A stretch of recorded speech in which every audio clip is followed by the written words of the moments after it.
Well, good morning. It's an absolute delight to be back in New Zealand, and you've organised the weather for me superbly.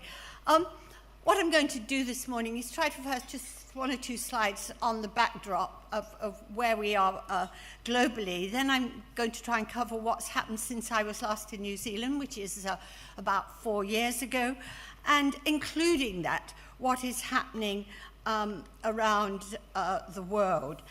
And I think the first thing to say, and I think this is true in most developed countries in the world, we have now this real dilemma, or perhaps we should be pleased about it, that because we're all living longer, most societies need the maximum number of productive years from as many people as possible. Because if you live in a country like the UK or New Zealand, just as the Minister has said, those who are unable to work, and there always will be people who are truly unable to work, whether they're children, pensioners, the unemployed, but who have conditions which make it impossible, then they rely on us, and they rely on us through our taxation system. So this is a real dilemma when we are living much longer. And, for example, in the UK, we're really worried that we have more people leaving work in their early 50s than we would absolutely like to. It is a trend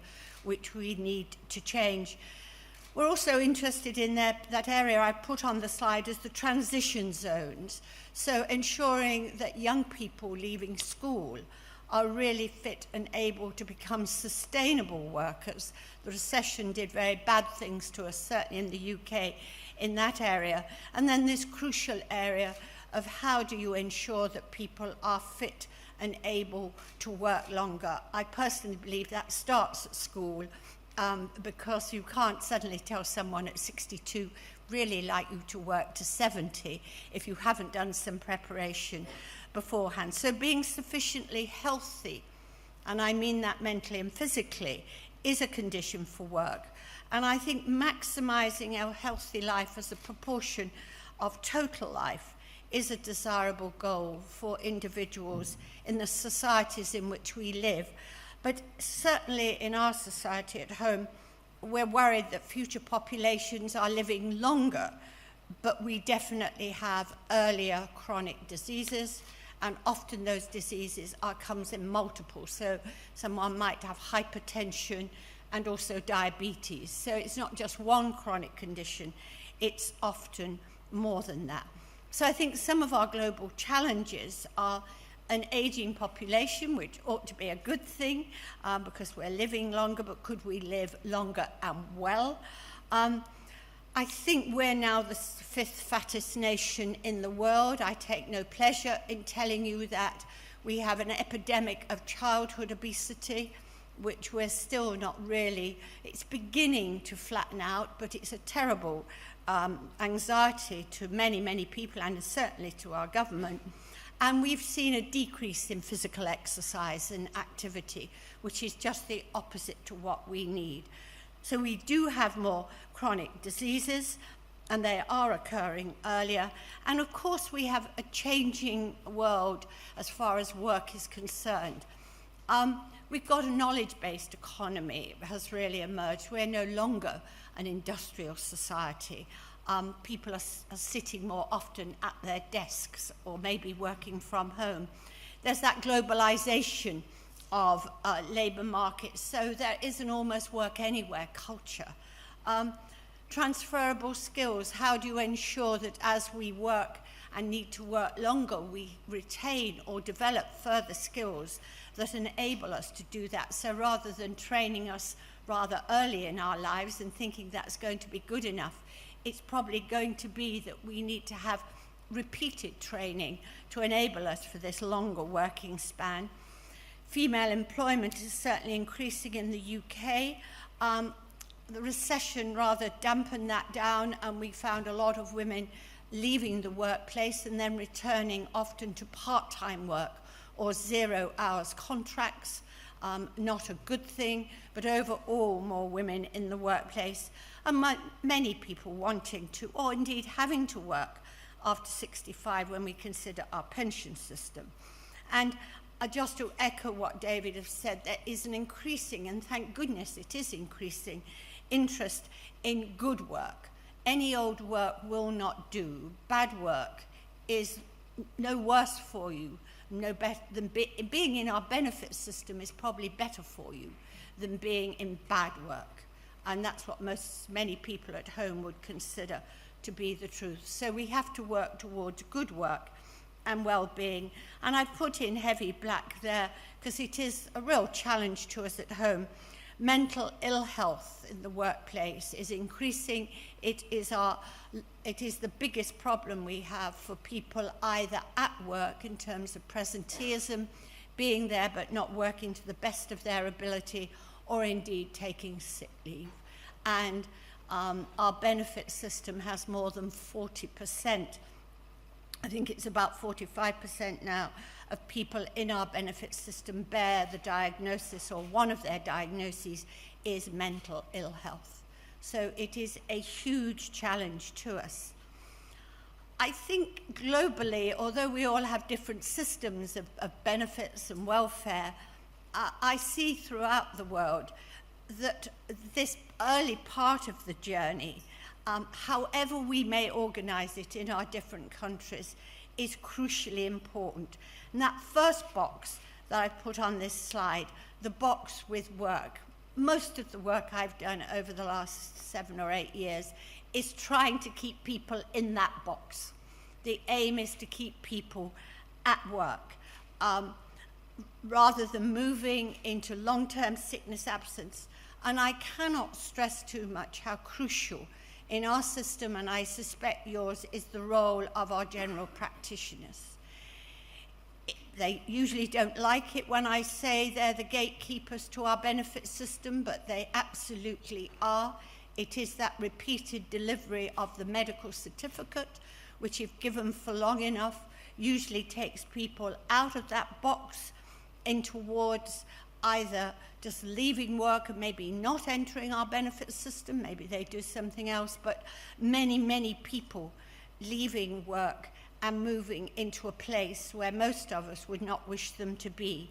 And what we found, certainly when I started on this work in 2006, that in that first box, the government had invested really very little time and energy, so they weren't turning off the tap. And to have early effective intervention and support was not where the emphasis was. Our emphasis was right at the end on providing the benefit system. A great deal of thought went into that, and indeed a great deal of government money. And what I was trying to say, could we turn the tap off, not let the bath get full, and then try to take people out of the bath? And I really do believe there should be a red traffic light in general practice. And we suggested that after the 4th sick note, so 4 weeks of sick note, one should ask very seriously what is going on for sort of ordinary common conditions. I don't mean someone with cancer or someone who obviously is going to need more time off. I mean the aches and pains in the neck and the back and the mild stress and anxiety. We should not just be writing more medical certificates for normal people with normally treatable and curable symptoms. So I think entering that unhealthy space is really dangerous, and you're often in our system moving towards a health-related benefit. And last week in The Spectator, there was a really interesting article by a man called Andrew Watts, who described his journey from having been made redundant to sitting in our system of work capability assessment, where you're assessed as to whether you're fit for the job. And the last sentence in his article was, the government is colluding in people wasting their lives. So that was a man who'd gone through the system. And really, we have to change the system to be, as the minister said, looking to how we enable people to be fit enough to work and not reduce their lives and leave them in a system for which I can really see very, very little benefit to a human being or their families. Although I know there will always be people who can't work, but we have done far too little as yet to enable those people who can work make the return journey. So I think this is a global concern. I don't think it is just something that we struggle with in the United Kingdom. Oh, I don't think it wants to move. Do I have another system for moving it? Doesn't seem. Seems stuck. Is there someone in the room who... I don't think I've done anything to... but help is at hand. Have I done something?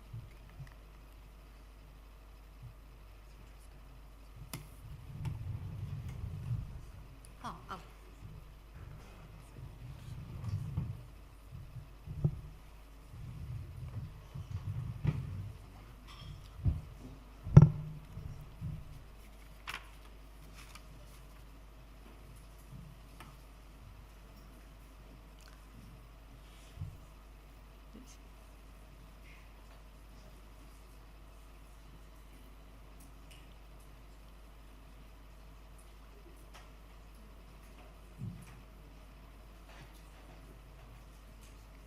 Ah, splendid. Thank you very much. So that was really the more sort of global ideas, and that's perhaps was a good place to have a break if we had to have a break.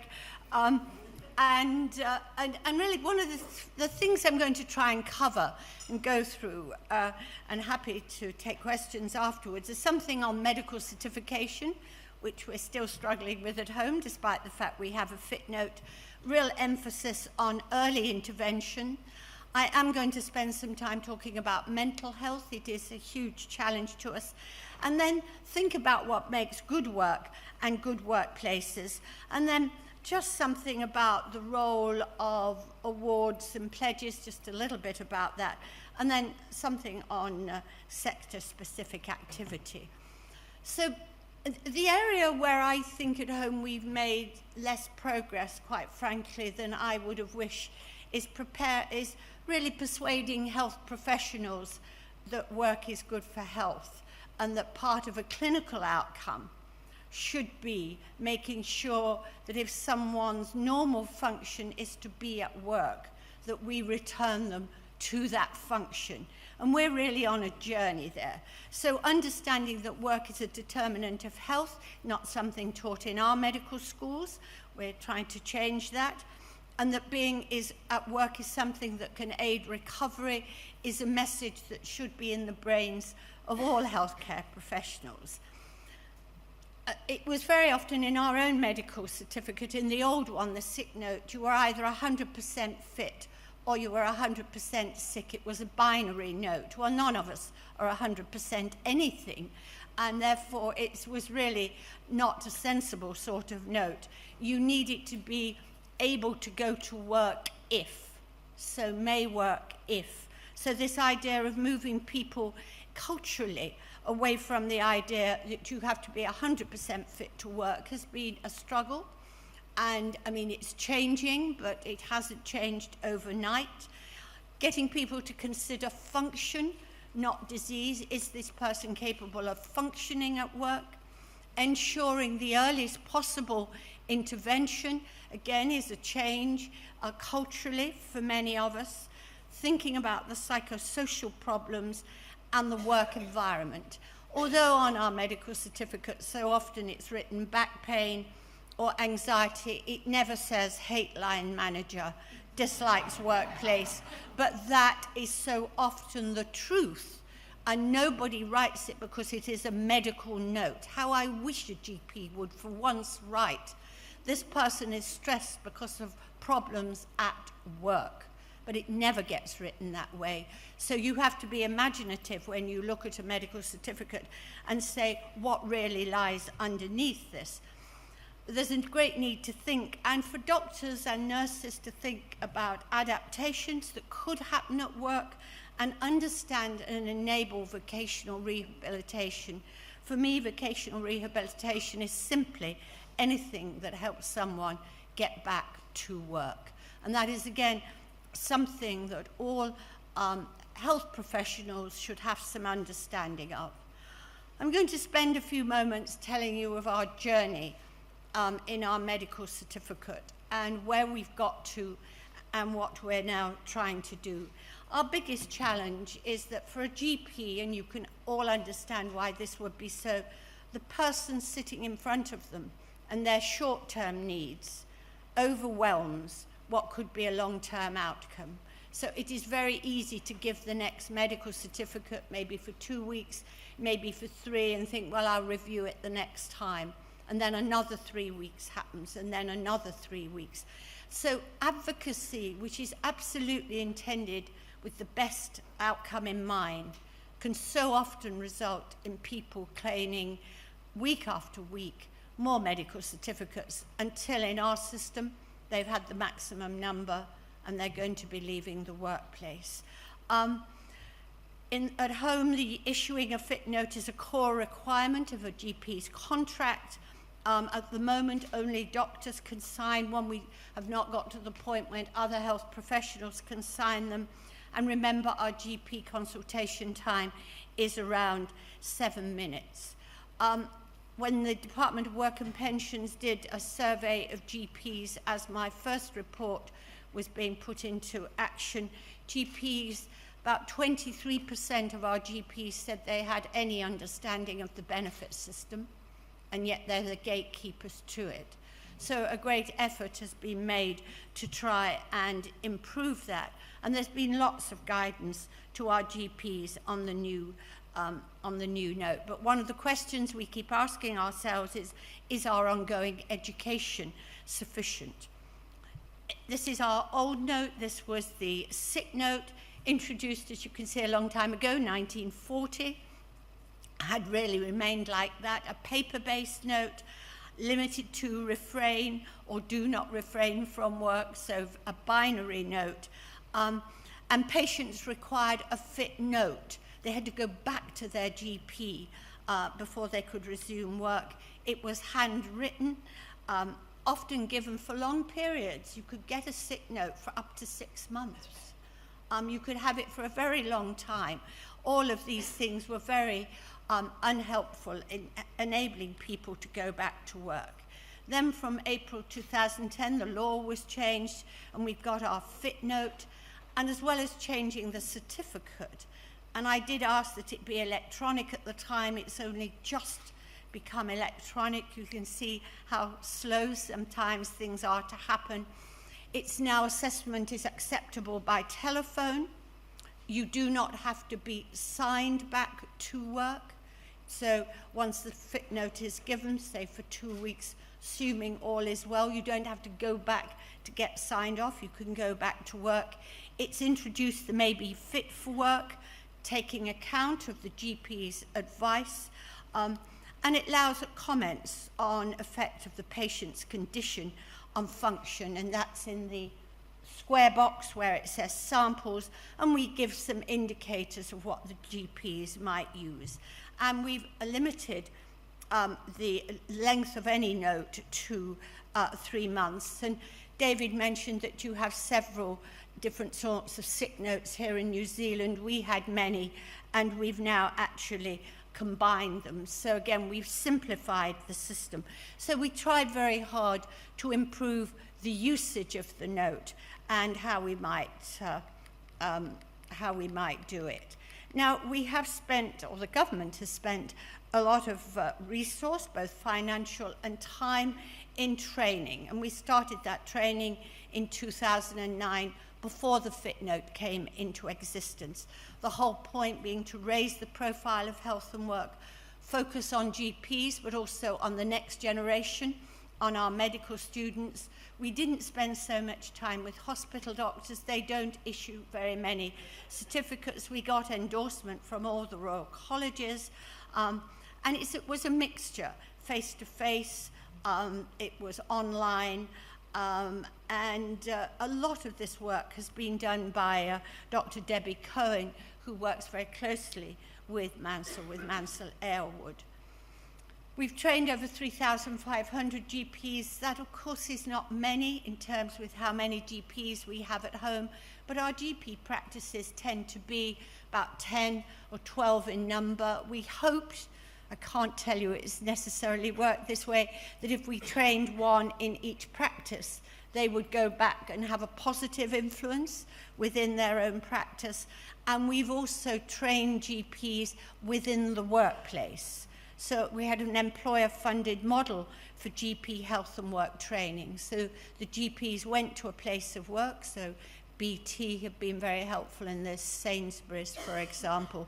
We've done it hoping that the GP will understand the employer better and the employer will understand the GP.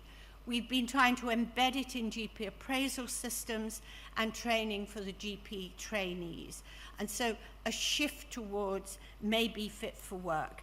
And also now we've just started training within our secondary care system, and the two specialties we've started to work with are rheumatology and gastroenterology. But of course, there are many, many other specialties for us to go.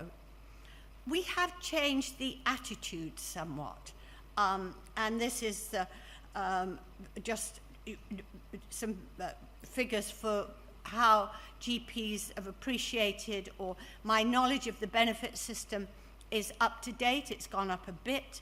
Helping patients to stay in work is an important part of a GP's role.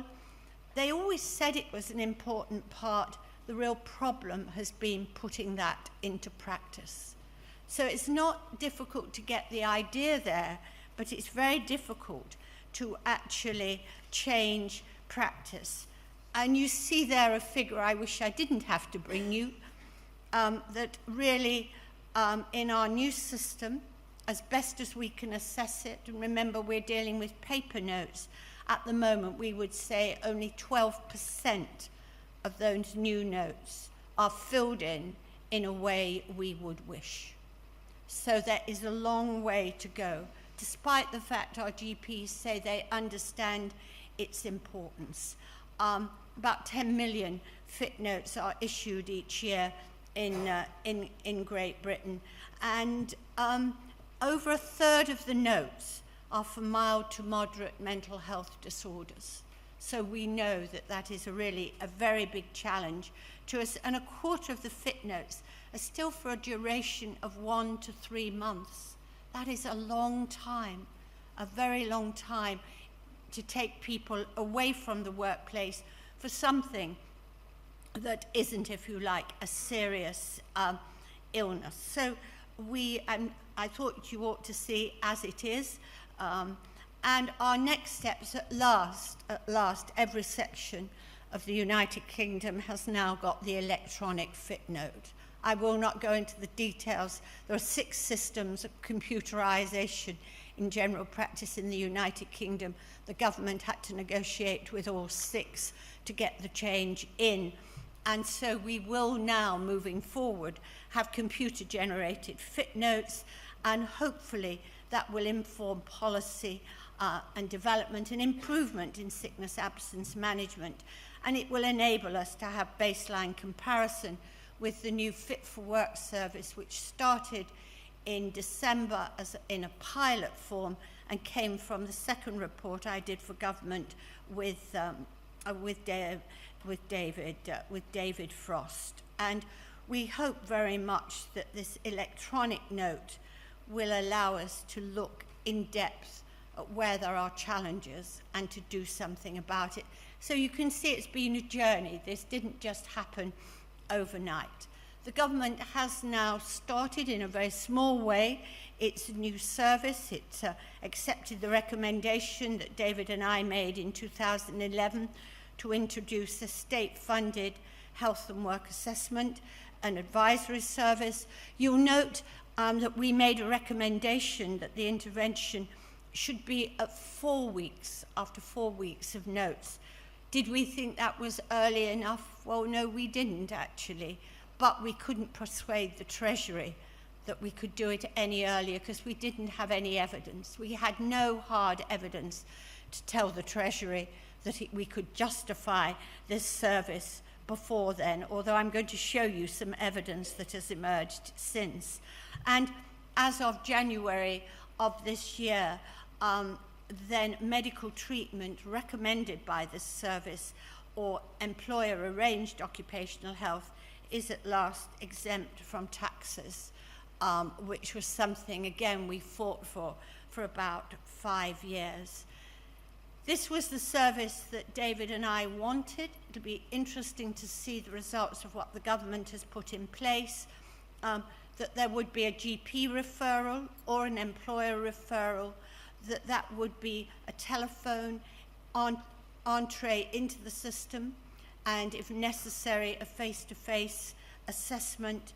And in a perfect world, we wanted it to deal with health-related problems, those that were related to the workplace, like I hate my line manager, so communication between the case manager and the employer, and then non-work related problems, people who say, well, I'm in debt, I can't concentrate at work. Could we do a holistic program that really solved people's problems and didn't just assume that what was written on the medical certificate was the truth? And so that is the service that we hope that what has been put in place will deliver, but it is very, very early days. What I didn't know when we researched the sickness absence study, which has recently come out, is this study, which I hope some of you have seen, from Scotland. Ewan MacDonald, who's a very well-known and a very well-respected occupational health physician, really was asking the question, what happens if you intervene on day 1, day 2 or day 3, but preferably day 1? And they did this within the NHS in Scotland, and they took Lanarkshire as the area in which there'd be the positive intervention, and they would compare it with the rest of the NHS in Scotland. And as the minister's just said, what is so good about Scotland, it's small enough to do that. You've got a very nice set, a small area, and you can actually do this quite effectively. And what they asked was, is the service effective in reducing sickness absence, and does it offer a net economic benefit? Easy access to support for you, so-called the EASY service, biopsychosocial approach. The line manager referred into the service immediately on the first day of absence, and the centre that was dealing with the delivery of the service aimed to call the employee on the first day of absence. Reference to OH services happened on the 10th day. The person was away from work. Now, I really know this is a dreadful slide in some ways, but really, if you just look at where I've put the red arrows, if you look right at the beginning, Lanarkshire had worse sickness absence at the beginning. It was higher than the rest of Scotland. And then there's the point where the EASY service, telephone early in absence, provided in Lanarkshire only, came into play. And you can see then, over the following months, there comes a point at which, in 2009, the Lanarkshire rates came below those in the rest of Scotland for the first time. So this was a properly done experiment in which they did it carefully, and we at least could start to believe the results. You see, gradually, it's interesting, it had a positive effect on the rest of the NHS because they started to up their game. Once they knew that Lanarkshire was actually catching them up, they decided they better improve. So although sickness absence in Lanarkshire was falling actually beforehand, following this introduction of this immediate telephone service, which could be followed up if necessary with more than a telephone triage and assessment, the absence was reduced by 21%. But also there was an improvement in the rest of the NHS, and there was economic benefit, which was cumulative from 2007, and the MSKs and mental health problems accounted for about 23%, 19% of days lost, respectively.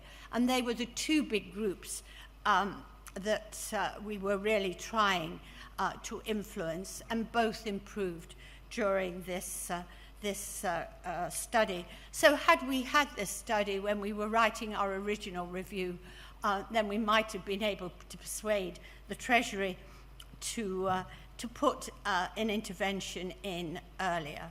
So I think that is a very good study, which we didn't have before this past year. And of course, what they found echoes what is true of Great Britain, is that common mental health problems and musculoskeletal problems are our biggest worry. They're the things that keep people at work but not working well, or leaving the workplace. And then all the things I've said about the quality of work. Just taking mental health, because it really is a big issue for us. These are common across populations.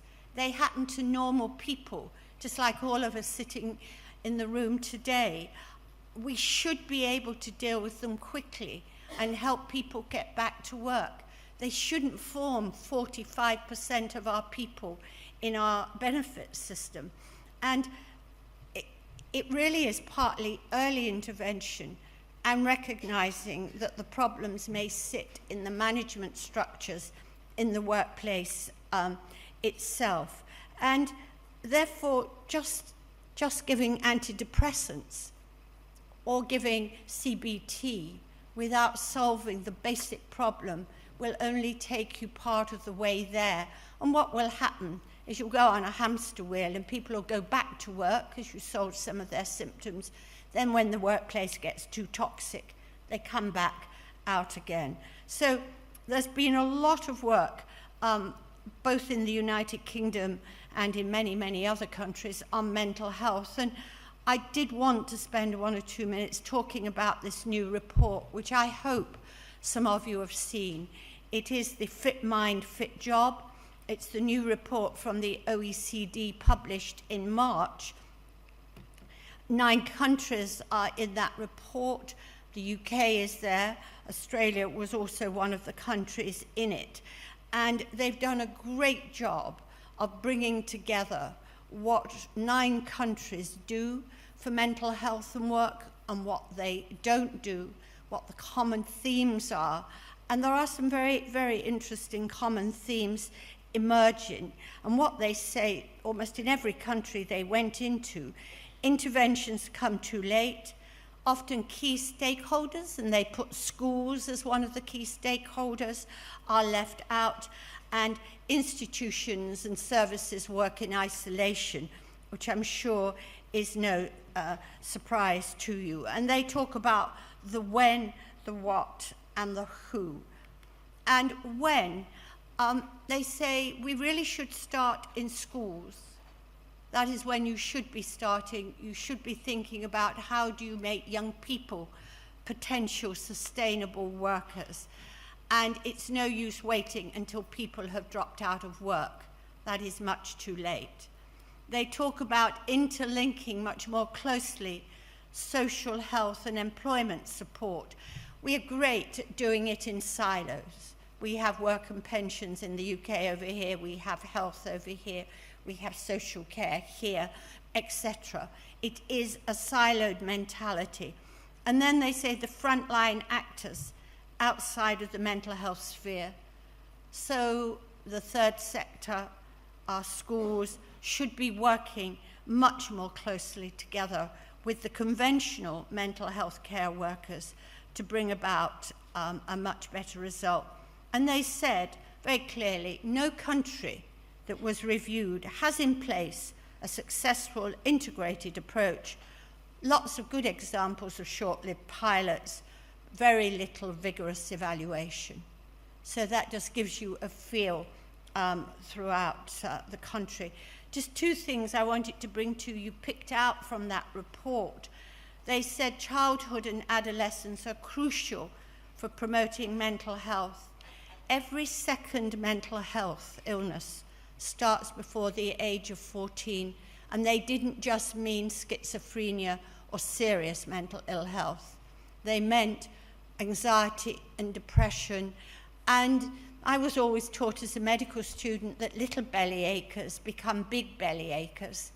And I suppose what this is telling me is children who at school are anxious may well take that over into their adult lives and become anxious in the workplace. So their whole chapter on what we should do about educational and school to work transition, I thought was hugely important. And they talk about mental health competencies in teachers and education authorities, and they talk about providing effective support from transition from school to work.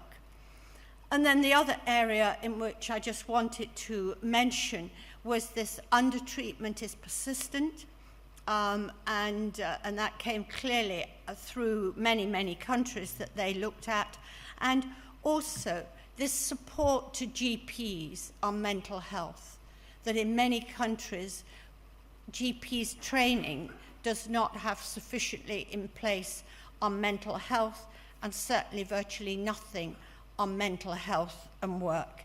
And so give GPs incentives and tools to address work and sickness issues, strengthen the employment focus of the mental health system. So I think that it is really, it's a dense report, but certainly the executive summary is well worth reading. Just a few things about what we've been trying to do over the last 5 years in the UK.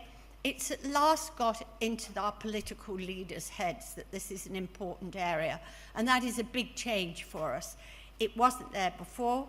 We've had a successful anti-stigma campaign supported by government through the Department of Health. Our Mindful Employers Charter is 10 years old and has been very successful. We do a lot of mental health first aid, and increasingly employers are interested in building resilience and really are investing in mindfulness. And we've seen quite a growth of training in mindfulness over the past 2 or 3 years. And the Public Health Responsibility Deal, where I chair the Health at Work Network, we have a mental health pledge for employers. So the political landscape, in the last year, we've had Ed Miliband in January launching his party's plans on mental health. He said mental health starts in our workplaces, schools and communities. And this was a fairly detailed report. Nick Clegg has been announcing things, certainly about the availability of talking therapies and our approach to reducing our suicide rate.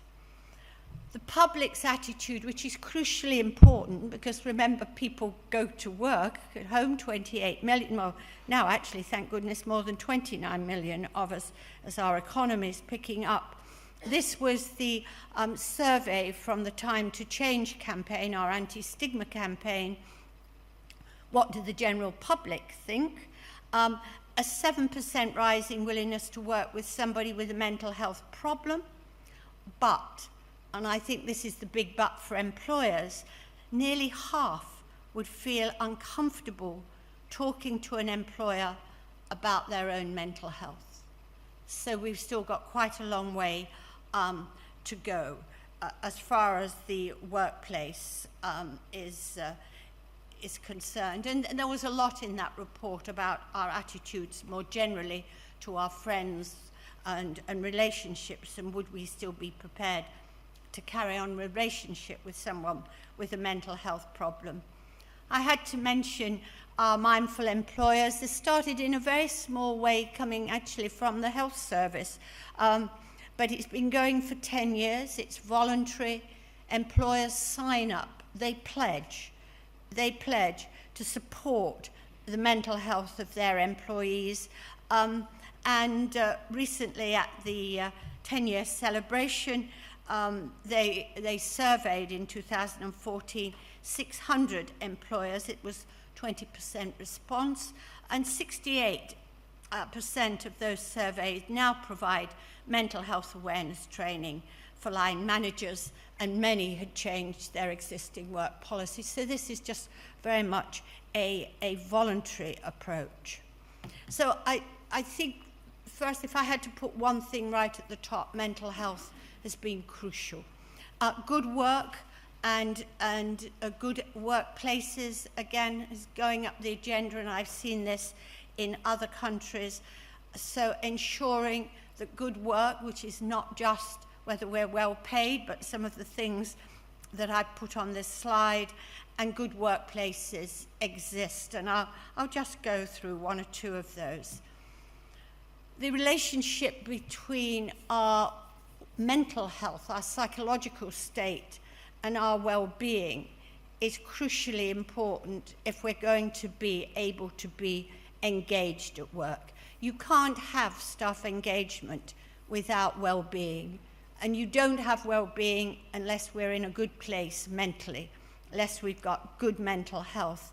You can drive engagement as an employer if you so wish, in a rather brutal way, but it certainly won't be sustainable.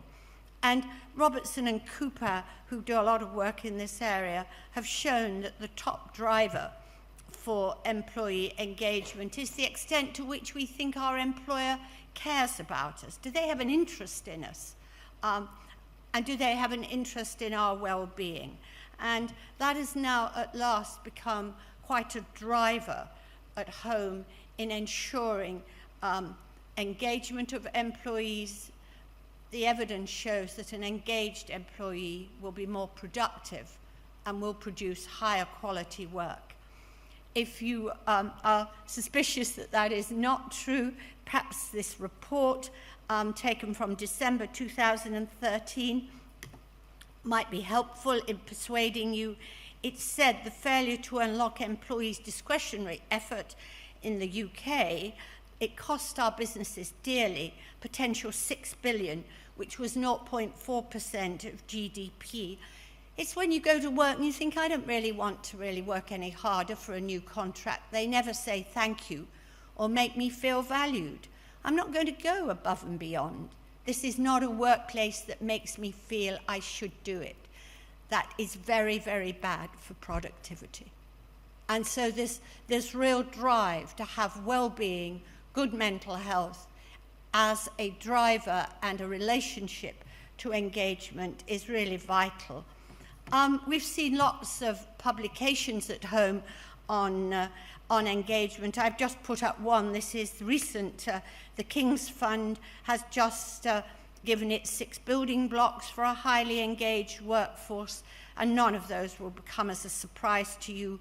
Board engagement has really become crucial, getting the board of any organisation to really be involved in health and well-being, distributed leadership, not just the single leader at the top, ensuring everybody knows the shared direction, and this culture of trust, which is crucial. Just one or two examples of what difference it can make. This is the courtesy of Serco, who let me use this data, showing staff turnover. The contracts with higher levels of engagement lose fewer staff members to attrition, so carry less of the cost. High performance, destructive performance, you can see the difference there. That was 47 matched contracts. And contracts with lower engagement have more lost time incidents, reducing productivity and raising operational costs. And you can see that there, the lower engagement is the largest blue column. So we're beginning to see companies producing some evidence, and often people say, well, safety is the most important thing, and what's engagement got to do with safety? So I really bring you what I think is a very good example of that. This was the building of the Olympic Park when we had our Olympic Games.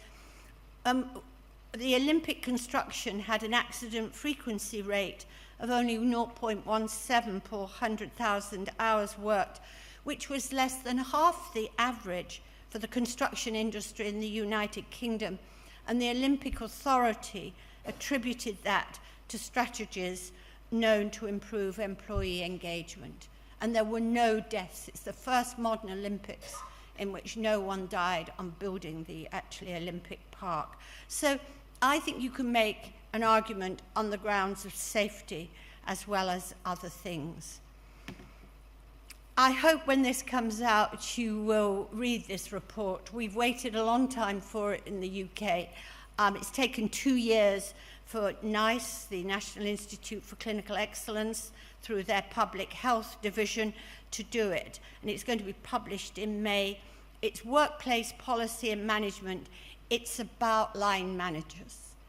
It's about, I don't like my line manager, I don't like my boss.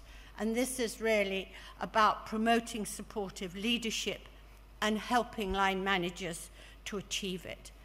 Not expecting line managers just because they're technically competent to be able to do this, but to give them the proper training to be able to do it. Providing also a business case and economic modelling for managers, which I think will be so important, because that's another thing people say is, where is the business case? So might be something worth looking out for. You can see here from the OECD report, the one I mentioned earlier, that difficulty in managing relationships with management or supervisors is really the biggest problem. It's the conflict with managers is a main reason for seeking help, and that was the proportion of individuals seeing an IAPT, or a psychological therapy service, by Reason in the UK in 2012. And workers with a mental health problem are involved in workplace conflicts with superiors, co-workers, twice as often as other workers. So I think we do have to take this managerial challenge really very seriously. And if you look in our NHS, it's not that these training programs aren't available. This is work by the Royal College of Physicians and NHS employers, funded by the Department of Health. We looked at whether a trust, which is another word for a hospital, provided training for line managers in promoting and protecting employee well-being. Well, yes, 63% of them did, but it was only mandatory in 19%, so the managers went and chose the financial courses. They didn't choose the ones that seemed soft and fluffy, but they aren't at all soft and fluffy. They will affect the bottom line. So we're looking very carefully at how the NHS trains its managers, and ensuring that managers do really take these particular courses. So I think my message here is, please will you train your managers. Don't expect them just to do it. It's just not reasonable. All of us would need training, I think, in this area. And so managers can be effective communicators. They're aware of the issues. They can sort of sense them. They've got the emotional intelligence to be aware of them, and that they develop this open culture, which is what the Time to Change campaign has been about. I don't want them to be psychiatrists or psychologists, but just that increased awareness to judge when an employee really needs to be referred or given the opportunity to get some further help. And certainly at home, we've now got lots of courses which employers can participate in, so there's no excuse for this not being done. I think the other thing which really influences good work and good workplaces is what I'll call total worker health. And much of this I've learned actually from Nikki Ellis, the occupational health physician in Australia. Nikki really took me on this journey of how you can't just pay lip service to having conventional occupational health and safety over here, promotion of health and well-being over here, HR professionals over here, managers somewhere over here. Unless you integrate this, then you'll never get a sustainable, really, really good workplace. And that has also been borne out by the work done in America by a NIOSH. So integrating health protection and promotion creates synergy.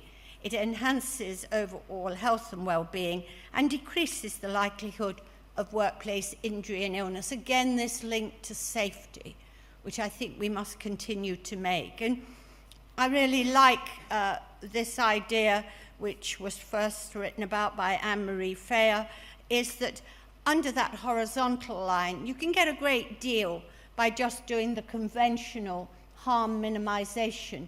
This is your conventional health and safety, reducing illness, injury, and incidence, and you'll go so far, but you will never go the rest of the way unless you really invest and care about organizational health, which will give you gains in health, well-being, fitness for duty, and will give you gains in company performance. So it's this actual integration that I think makes a very good workplace and good work. I had a wonderful dinner last night with David and colleagues, and we talked a little bit about occupational health. On this slide, I've just put the changes which we're trying to make in the United Kingdom, which are so important if that specialty is going to survive and survive well. It's got to suit the current profile of employment. We are no longer an industrialized nation. It's got to respond to that demographic need which I talked about. It's got to be interested in mental health. It's got to be interested in frontline services, relate and be better attached to mainstream healthcare, be visible and be influential with our government, and to support workers before as well as after they are ill. And also, which is new and perhaps quite difficult, make a greater contribution to our national economy. So they are some of the things that are on the agenda for occupational health in the UK. People often say to me, well, what about health and well-being programs? Where do you start? It doesn't really matter where you start, but it does matter whether you ask your employees. Don't do things to people. Doing things to people really gets you a very bad result because they usually rebel. If you don't ask them what they most want, you quite likely put in the wrong things. And a good example is what the minister said. BT really found out that their biggest problem and their workers' biggest problem was mental health. And they started their program with mental health and then brought in physical health. They didn't do it the other way around, but that was because they listened very much to what their employees had said. And some people want to form Zumba classes, or they want to form choirs at work, or they want a reading class, a reading group. There are all kinds of things. If they increase well-being, then that is really the main thing. So there's no right or wrong here. And I've just brought you 3 simple examples of what's happening at home. This is, again, taken from the NHS. We've been doing a lot of work with our health service. It's 1.3 million people, so it's a big population. This is King's Hospital, King's Health Partners, and you can see there they were concentrating here on smoking, and they've really improved their quit rate. It's better than the 51% usual for the NHS stop smoking services. So that was something their staff was interested in doing.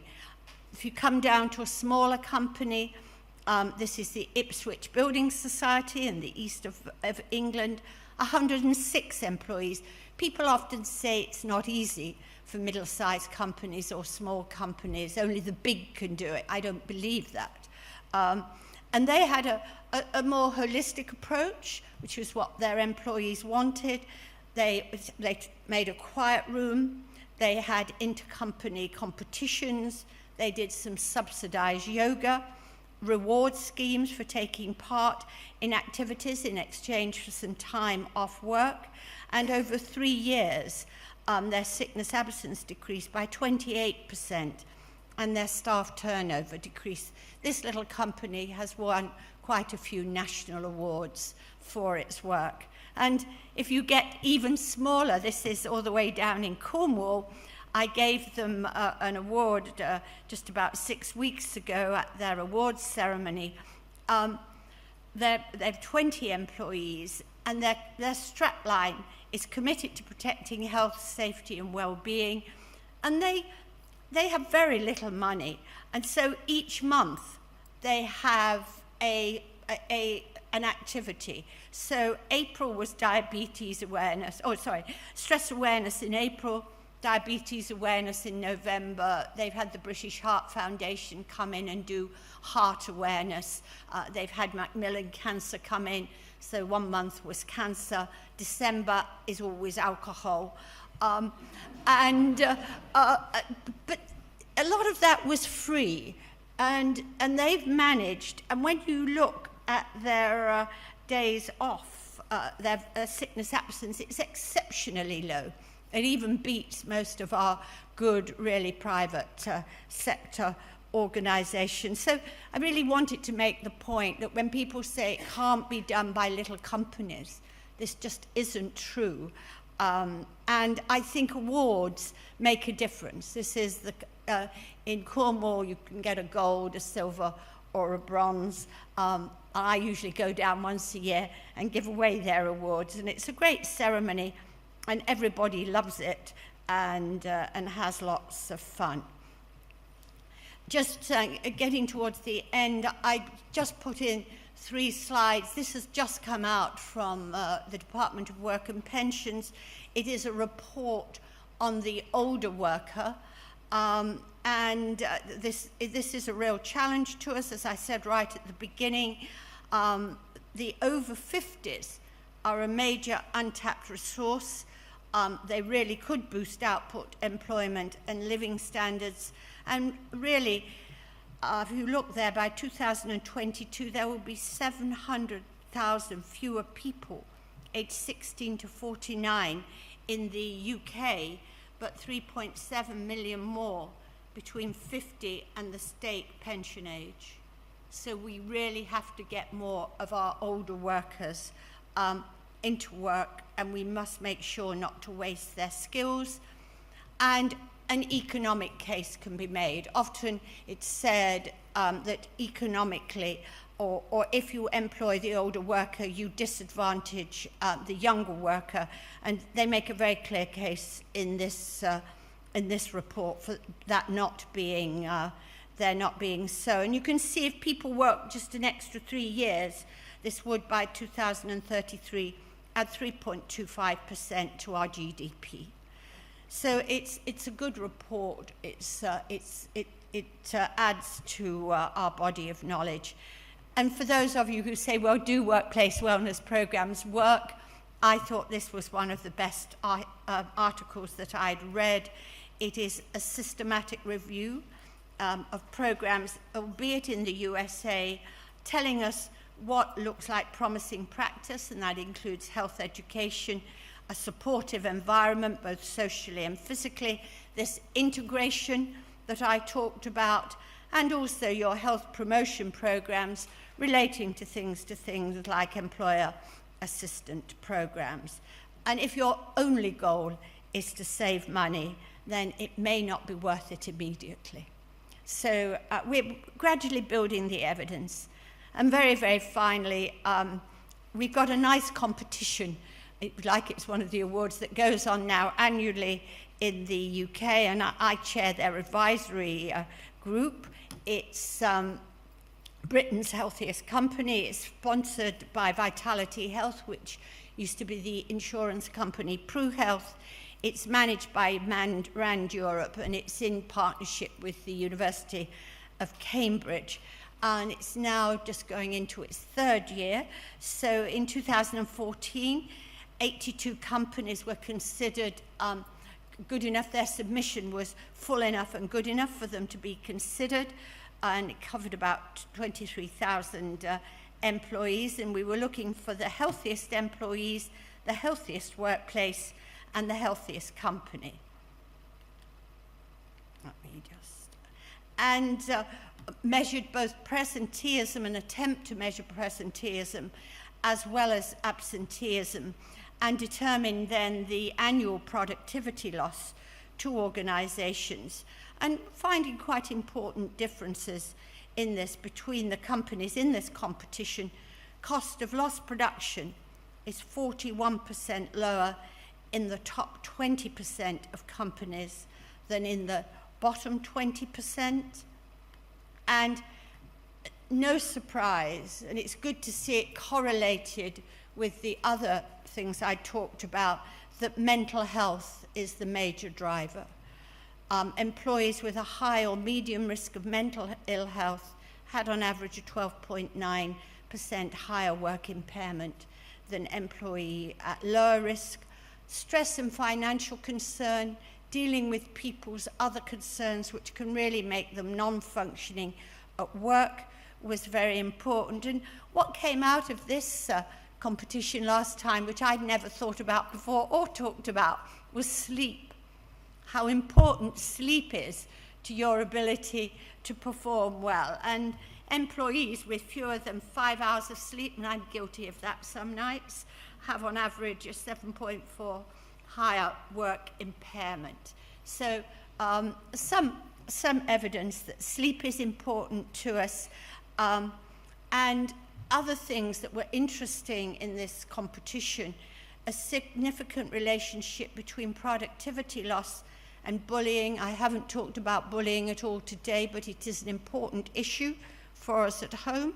Bullying and harassment, unrealistic time pressures, and what I did put in my slide of good work, control is one of the most important things for a worker. Do you have any control? And then, interestingly, I thought that lifestyle indicators would come higher than they came in this competition. But you can see that employees with a BMI in the obesity range had on an average a 0.7% higher work impairment compared to an employee in the healthy range, and also physical activity was measured. So this is quite a good competition. It's using good methodology, and it's analysed very rigorously in Cambridge. Just before, I think I've probably told some people this before, but control, I think, if you haven't got control at work, it's deeply damaging. And I learnt this from my train driver on the Underground in London. I went and joined people who I thought had boring jobs. I thought driving an Underground train was about the boring job, in the dark, in a tunnel all day. I joined my man at Baker Street Tube Station on the Bakerloo line at 5 a.m. in the morning, and we went up and down the Bakerloo line. And I said about 11 o'clock, do you think we could do the Jubilee line? Or perhaps the Central line? Could we have some variety? Well, obviously the answer to that was no. And I said, why don't you have the afternoon shift sometimes, or perhaps the evening shift? Because, you know, you have to be here for 5 o'clock, which means you're getting up probably at 3:45. We didn't much like that. And then I said, even better, if your employer would let you do 3 weeks underground, but a week above, you know, doing something else on the floor level. Anyway, when he dropped me off, and he was very happy to drop me off, he really had had enough of me. What he said, and I just leave you with this, he said, look, I'm responsible for these people's safety. This is my train, and nothing happens on the train but that I give the instructions. I like my shift, it suits my family. I like the Bakerloo line. I've got good mates, and we cover for each other if anything goes wrong. We've got good occupational health. They do. They have Olivia Carlton, and I'm well paid. So control is absolutely crucial.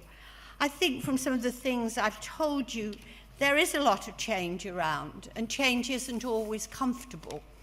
But I really do think that we have to look to the future, and that there are some things that we've done in the past that aren't okay today, and we've just got to be brave enough to keep pushing ahead and making those changes. So thank you very much.